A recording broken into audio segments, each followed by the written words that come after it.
Welcome to the Fatherhood Fitness Podcast. I'm your host, Anthony Pluff. Each week, we will cover various topics that dads struggle with in their fitness journey. I'll give you actionable steps that you can apply right away, not only to take back control of your own health, but so you're able to be a better example for your kids too. All right. Welcome into this week's episode of the Fatherhood Fitness Podcast. Today we have Adam Badger on. Adam is a fellow dad of two young kids. He's also a fitness and nutrition coach, and he's been coaching clients now for the past decade. And so Adam is joining us today. He's got a lot of great insights, and I'm going to let him introduce himself, and then we'll get started. Thanks a lot, man. It's a pleasure to be on. I told Anthony when he was on my podcast that if you didn't have me on the Fatherhood Fitness Podcast, I'd be greatly offended because I am a father and I'm very into fitness. Like Anthony said, I've been a coach for over 10 years. I started out as a in-person personal trainer. So ever since May of 2014, I've not earned income from any other source than from fitness.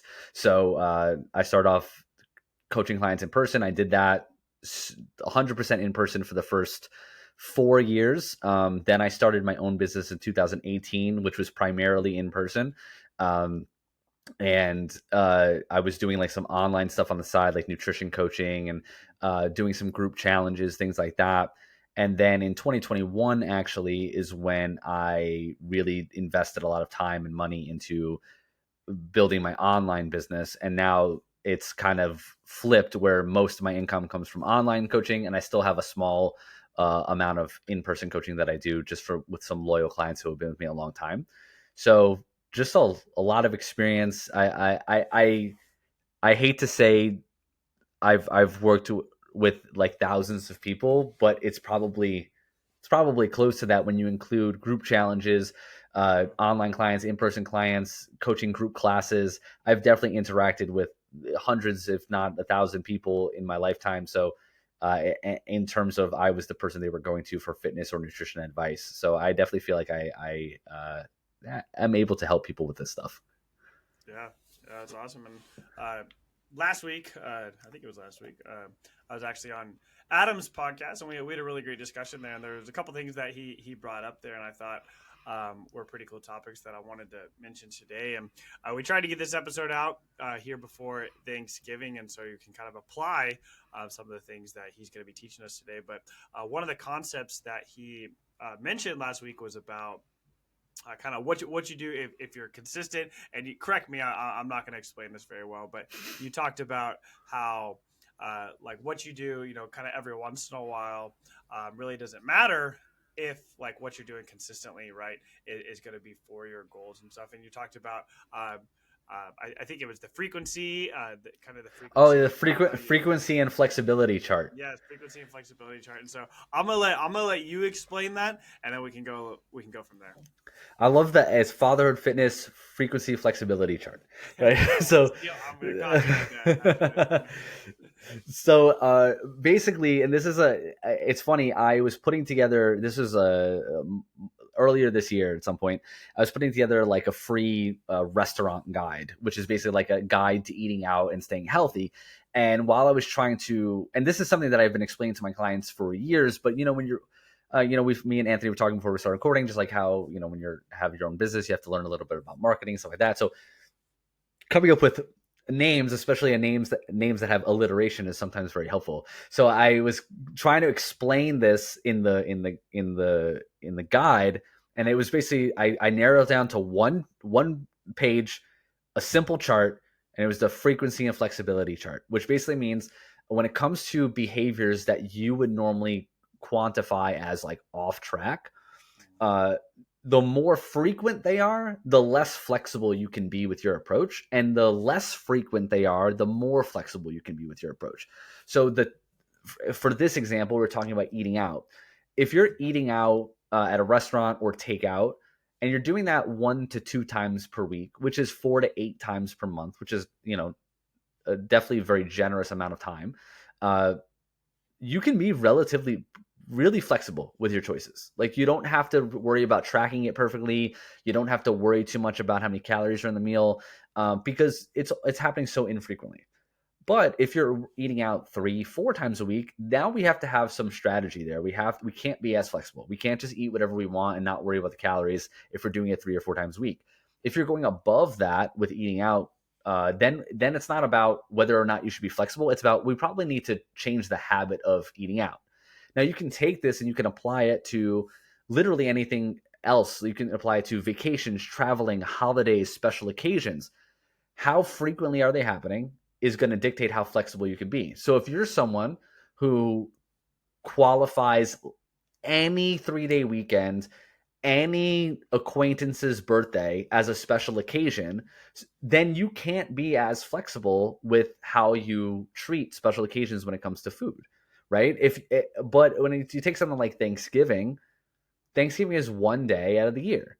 You don't have to be tracking your calories on Thanksgiving. You don't have to worry about that. And if you're really consistent with your behavior, you could probably eat like a pig on Thanksgiving and then have some leftovers on Black Friday. And you could probably finish out some of the leftovers over the weekend, that 4-day weekend, and get back to normal on Monday, and you're still going to be fine, right? But for most people, they really don't have that baseline consistency down. So then they think that these holidays or special occasions are setting them back, but in reality, it's the other 200 and something days of the year that's actually setting you back. Right. Yeah. And like, I'm not even going to pretend I'm going to try to recreate the wheel. I'm literally just going to use that from flexibility like that. No, yeah. That's, I think it's something that, a lot of coaches kind of in the same circle of us, like we all kind of teach the similar things, right? But I really like the way, like, you put that you made it super simple. That's what I like to do. I don't like big complex things that people have to follow. And so frequency, flexibility, you broke that down really nicely. Now, I'm currently actually doing a challenge with some members of my Facebook group here, and that's one of the things we did a kickoff call last night, and we were talking about that. If you spent the past 11 months not focusing on your weight, the week from Thanksgiving to or that week over Thanksgiving heading into Christmas here is probably not the time where you're gonna want to just all of a sudden dial in, because you're gonna be stressed. You're not gonna be enjoying the holiday. You're not gonna have any fun at all. You're not gonna get to actually watch the Lions win for once on Thanksgiving. And so, but if you're somebody who has spent the past 6 months putting those right habits in place, working out consistently, hitting your step goal, prioritizing protein, things like that, you can continue to do that over Thanksgiving. You can continue to do that heading into the holidays.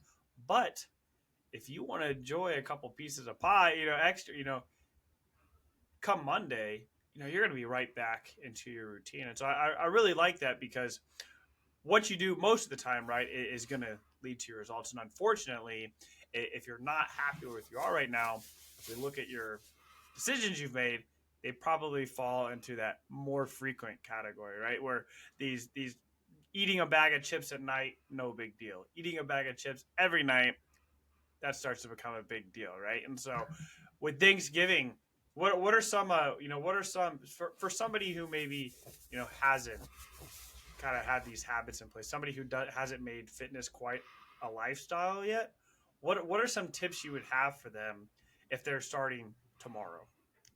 So one thing that I've been talking to my clients about is let's say there's about 5 weeks left in the year, which is crazy. Don't just go, all right, I'll start it in January, right? Because we know that probably doesn't work. What I like to have people do is, and you can do this throughout the year, but specifically for this chunk of time, look at the next 5 to 6 weeks and actually look at your schedule in terms of like what holidays you celebrate, how many things are you invited to, and narrow it down to like what are the 3 to 5 actual meals that are celebrations where the intention of the meal is to just be present and have fun with your family, right? And don't worry about any of the stuff we're talking about on those 5 days. The other, let's say if there's, there's 5 weeks left in the year by the time someone's listening to this, that's the 35 days. So 5 days, and again, not 5 entire days, but there's 5 meals that are spread over 5 days. Those 5 days, you're not hyperly focused on this. The other 30 days, focus on the basics. Don't worry about tracking your calories. Don't worry about tracking your macros. Don't worry about the perfect workout program. When it comes to nutrition, what I would focus on is each day, base your day around 3 to 4 meals, not snacks, not grazing, 3 to 4 times per day where you actually sit down and eat a meal. And make sure each of those meals has around 30 to 50 grams of protein. Now, 30 to 50 grams of protein looks about like 5 to 8 ounces of lean meat. It can be 1 to 2 scoops of protein powder. It can be a cup to 2 cups of Greek yogurt. It can be 2 whole eggs and 4 to 5 egg whites. So like just focus on getting that protein in at every single meal. And for most of those meals, try to have some sort of fiber there. So basically that means fruit or vegetable, right? And it does that doesn't have the fiber part doesn't even have to be at every single meal, but the protein does, right? And outside of those two things, you can fill in the rest of the plate realistically with kind of what you want, right? Just focus on that, because what you're going to notice is your sugar cravings are going to go way down. Your salt cravings are going to go way down. You're going to feel way more full. You're going to sleep better. You're not going to get that 3 p.m. slump. Your workouts are going to feel better. And if you're not working out yet, what I would say is start with a very basic workout program, like something you could literally do at like a Planet Fitness, full body. You're doing like some sort of press, some sort of row, some sort of lunge or squat, and then some sort of like hamstring curl or deadlift, and just start there. Like you could run that nutrition and training program for 6 months and get crazy good results, especially if you're a beginner. And for if you're like a real beginner, like you've like you're totally starting over, you've never done this stuff before, even that might sound a little complex. So just start with the nutrition stuff I talked about and going for a walk every day. Yeah, I think that's good, and I think getting to kind of segue into a little bit of training there. You mentioned like if you're kind of starting out there, you're getting the nutrition. There's tons of resources online. You can find, like, obviously you give away free resources. I give away free resources all the time, and so I don't think it's a lack of information, right? There's tons of things there. It's how can we fit this in. Now you mentioned somebody going to like a Planet Fitness or something. That I think I've been to a Planet Fitness maybe twice in my life. My sister used to have a membership to one, but it's great. It's like it's cheap. When I was in town visiting, I would go get a workout in or something. And for me, like, I've been in the gym now for years, right? And so I'm comfortable even in a new gym environment. I'm pretty comfortable just going in, getting my routine, But for somebody to say, let's maybe they're trying to start now, they're trying to get to the new year. There's online coaching, which I think is great for a lot of people. You still train in person. I still train in person a little bit. What I found is that the clients that I have who train in person have really no desire to train online. And the clients who I coach online don't really have a desire to go in person, right? And so they're kind of two different, and maybe you don't see as much crossover there, or as much separation there. But for somebody who doesn't really know kind of what they're doing, if somebody who doesn't have the confidence to go to a Planet Fitness and get started, what do you recommend for them? So I think in-person personal training, I first of all, I agree with you. I think a lot of, I kind of see it more one-sided though. Like I think a lot of my in-person training clients, they have no desire to do online coaching. But my online coaching clients, I think some of them would do in person. I think literally it's just a barrier of, price, because in-person coaching is way more expensive, and also time, because you have to make an appointment, you have to restructure and that. But there are definitely a handful of online coaching clients I have that if I was like, hey, listen, do you want to start doing some in-person sessions? They would probably be like, yeah, totally, because they like that human interaction stuff.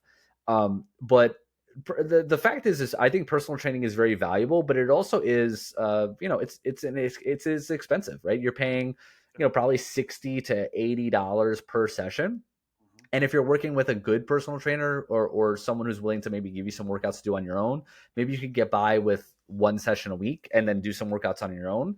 But I've worked with personal training clients before who admittedly are like, if I'm not here with you, I'm not doing a workout. Like they're like, you could write me a program, but I'm not going to go do it on my own. So you first have to you have to be very honest with yourself and go, who, like, right now in this phase of life, where am I at? Am I someone who's willing to go to a gym and be a little uncomfortable with figuring out the machines and following a program that I got online? Right? Like, is that like, let's say you're not, you aren't, if you hire an online coach like me or Anthony, we're going to give you a program. We're also going to give you demo videos. We're also going to tell you exactly the sets and reps to do. We're going to make sure that the amount of exercise that you're doing is appropriate for you. It's not overkill. And we're also going to probably do form check videos to make sure your technique is good. We're going to be available to you like through text or Voxer support where you can message us, ask us questions. So that's a whole nother level. But let's say you just sign up for an app or something to get some workouts. What I would say is, are you the type of person who's accountable enough that you just need a plan and you'll show up to the gym? Or are you someone who's like, you literally need to know someone's waiting for you at the gym in order for you to go? So make that decision first. And if you're someone who's like, I know I will not step into a gym unless I know there's someone waiting for me to train me, then that's where you're at. And you have to probably make room in your budget to start doing some personal training. If you're someone who's a little bit more self-accountable and you're like, hey, I can show up to a gym, but I need a program and I don't want to spend time hours online trying to figure out what's the best one or trying different apps for 7 days, then canceling and trying a new one, then hire an online coach and like I said, like me or Anthony, and we could write you a program. So I think it's really important to just figure out who you are, what is your personality. Are you someone who prefers I don't even know if it's preference, it's just like, are you gonna show up and do it if someone's not waiting for you? Right. And unfortunately, that is very common, right? I have clients who I have some clients that I've worked with for years now, and they still do not work out very regularly without me there. I am their accountant, but they are very aware of that. They tell me all the time. They're like, you're the reason I work out. Like if we weren't meeting, I would not work. And so they told me that day one, and they every once in a while they'll go on their own, but it's very, very infrequent. And so I think especially if you're new to the gym, though, I would encourage a lot of people, if you could meet with your coach in person for at least a couple weeks, just to, kind of get the movements down, learn it. I would rather you learn it correctly the first time, not get injured, and then you can shift to online. Now, if you have like a background in weightlifting already, then obviously the transition is much easier. But it really does come down to personal preference, and it comes down to finances too, right? Online coaching is, although sometimes it can seem like, oh man, I don't want to pay that. But if you're paying for 2 or 3 sessions a week, you're going to be paying for way more. You're going to way more than you would hiring a good online coach. Honestly, I think online coaching, it's very affordable if you're looking at where is that money going instead. So for example, like I had a conversation with someone recently and they said that, online coaching was just like out of their budget. Right. And to be just completely transparent, like if you're doing coaching with me, it's probably costing you around like $300 a month. Right. Like, which is not cheap, but not super, super expensive. And that's like around that. Sometimes it's a little more than that, depending on the needs of the client or whatever. But we say average is around $300 a month. Now, I've had this happen several times where someone was like, hey, it's just out of my budget. And then I was like, okay, and we're talking about their current nutrition habits. What do they know they need to change? And one person said that they were eating out 4 to 7 times a week, right? And being conservative, because a lot of those meals were like ordering takeout at work. It wasn't like they were going out with their whole family. So being conservative, I said, okay, so would you say you're spending about $15 every meal? She's like, yeah. I said, okay. And that's not including the times you and your 2 kids and your husband go out, which is probably $150, right? But like, let's say $15 per meal. If you did that 4 times a week, right? 4 to 7 times a week, we're talking 60 to what? 15 times 7 is 90. $60 to $90 a week on food that's actually going against your goals, right? It's food that's keeping you from losing the weight you want to lose. So for someone like that, you could take a portion of that, stop eating out so much, put it towards coaching, learn how to cook your own food, meal prep, and eat healthier. You're going to lose the weight and save money, right? So like, I think for a lot of people, it is pretty affordable. It's just there.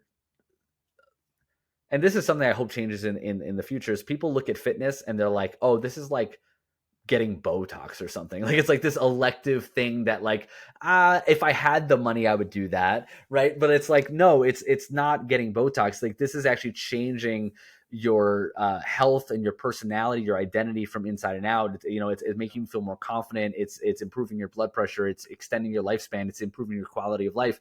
I think the value that you get from it is much higher than the cost. So I do think you have to take a look at where is your money going right now, and is it that you really can't afford it, or is that you're just looking at it as like, oh, this is like this fancy thing that only some people do? It's like, no, it's just probably like a pretty basic thing that most people should be doing. And it's also something you don't have to pay for forever, right? You could pay for online coaching for 4 to 6 months and change your habits, and then now you don't have that expense anymore. Yeah, and I think that's something important too. Is like it doesn't have to be forever. Like on in-person clients, depending on their situation, some of them meet once a week, twice a week, 3 times a week. Kind of depending on where they're at. So obviously you have some leeway in the budget there. That with online coaching though, I think it's really cool because at least for me, I kind of front load my programs where like I'm giving them everything in those first like 12 weeks. I'm trying to give them so much information. And then if they feel confident, like, hey, I can make progress here, then they can go out on their own, right? Mm-hmm. Some of them stick around for a while long because then we want to learn how to maintain it, right? Losing weight or getting to your initial goal is great, but how do you maintain? Even if it's muscle, even if it has nothing to do with weight loss, if it's muscle building, learning how to maintain that, right? Like there's tons of times, like how many times have you seen people and you're like, man, you've been lifting, and like you see them, and then the next time you see them, they kind of fall back into their old habits, right? It doesn't just have to be with weight loss. It's like whatever your goal is. And I think this is really kind of one of the best times for me when I've kind of done some cuts over the years. I always do it from that week after Thanksgiving, so that Monday up until Christmas time. That's smart. Because for some reason, I don't know why. I know, like, I may have, like, maybe somebody invites you to like a holiday party or something in between there, but there's typically like 3 or 4 weeks there. And then I know I'm going to enjoy Christmas a little bit more if I spent the last month pretty disciplined. I know that New Year's is coming around, and then like now I'm already ahead of my January 1st goals. And if you're looking around, I believe I saw you had a Black Friday sale going on, and I'm going to be doing the same thing for coaching here. And so like, if you like, you don't have to hire us, you just somebody if you want to train in person or something, but if you take advantage of these deals, right? Because this is a great time to get started. This is a time where a lot of people kind of just let off the gas a little bit, and then I'm going to wait till New Year's. But if you have, maybe you have 40 pounds to lose right now, that could easily be 45 plus by the New Year if you just kind of throw in the towel right now. And that can be frustrating. I know I had a client who I worked with a few years ago, and cost was an issue, and so we had a call. Cost was an issue. They ended up not signing up, and then they signed up a year and a half later, I believe. And we spent those first like 3 months just getting back to where they were on the first call. When we had the first call. And then after that, they stuck around for a while, but then it gets kind of frustrating because like, man, I've been doing this for like 6 months now. I was like, well, actually, you've been doing this for 2.5 years, you know what I mean? And so it's like, it's hard. It's hard to kind of like, it's hard to kind of play it forward a little bit. Like if this continues to happen, I gained a pound last week, no big deal. You lose a pound next week, right? But if we gain a pound every single week, we're gaining 4 or 5 pounds a month. We're gaining 50 pounds a year. And so that 1 pound becomes insignificant, right? But the same thing goes the other way too. You may only lose half a pound this week. You may only lose 1 pound this week. I actually have on that topic, I have a way that I explain that to clients too, is because they have this belief that they can gain weight so easily, but losing weight is so difficult. And what I find is, for most people, when they're gaining weight, they're just not paying attention to their weight, right? So what happens when people gain weight? They're not stepping on the scale regularly.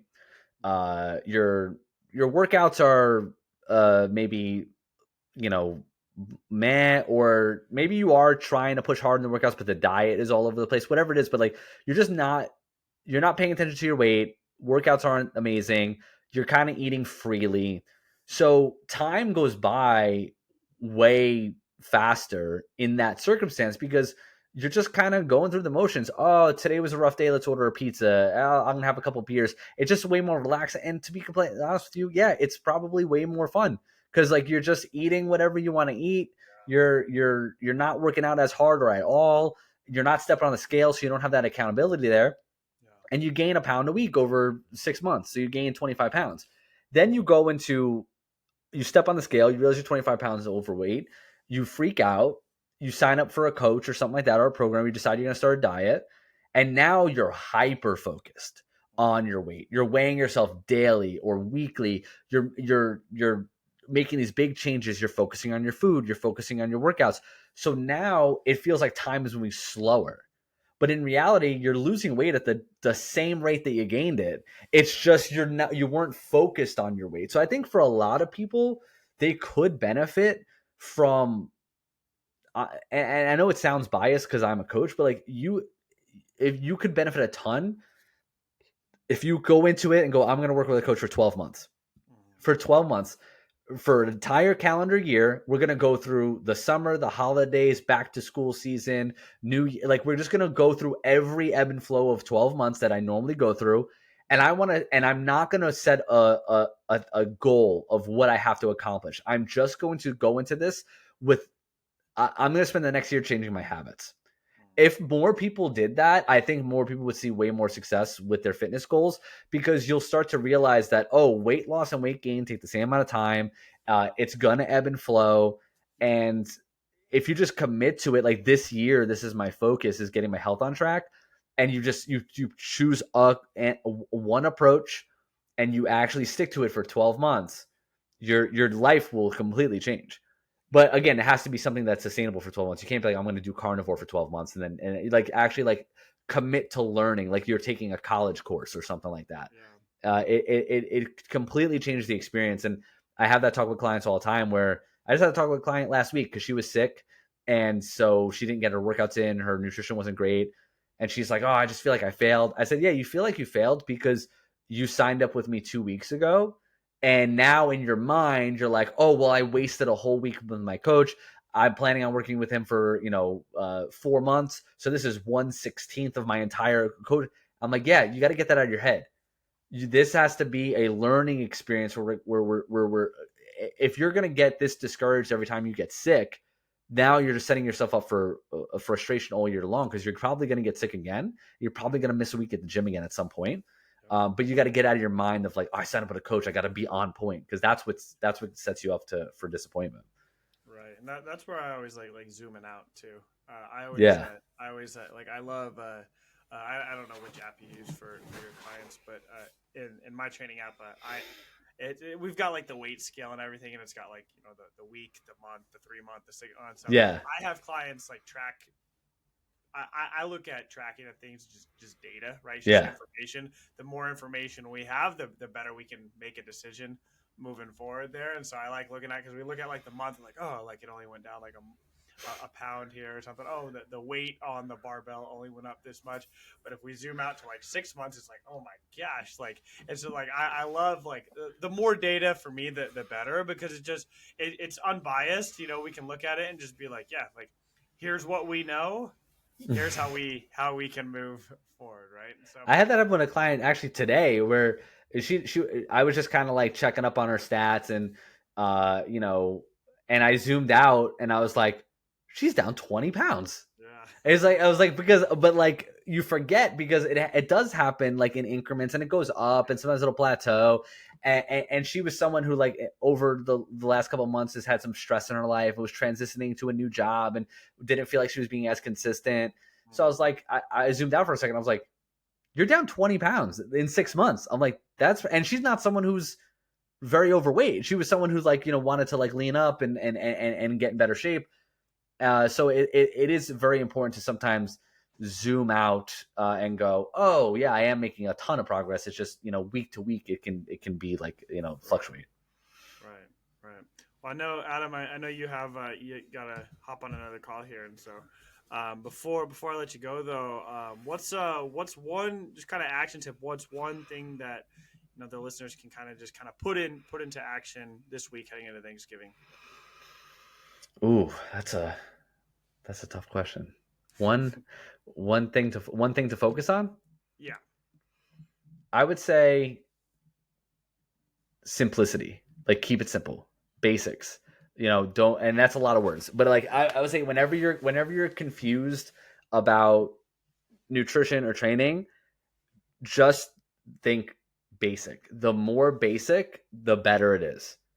If I showed you my training program or the foods that I eat after doing this, being a professional for 10 years, but also doing fitness on my own for 10 years prior to that, so 20 years, like, you would be like, that's what you do? Oh, your upper body workout, it's incline press, lat pull downs, rows, dumbbell chest press.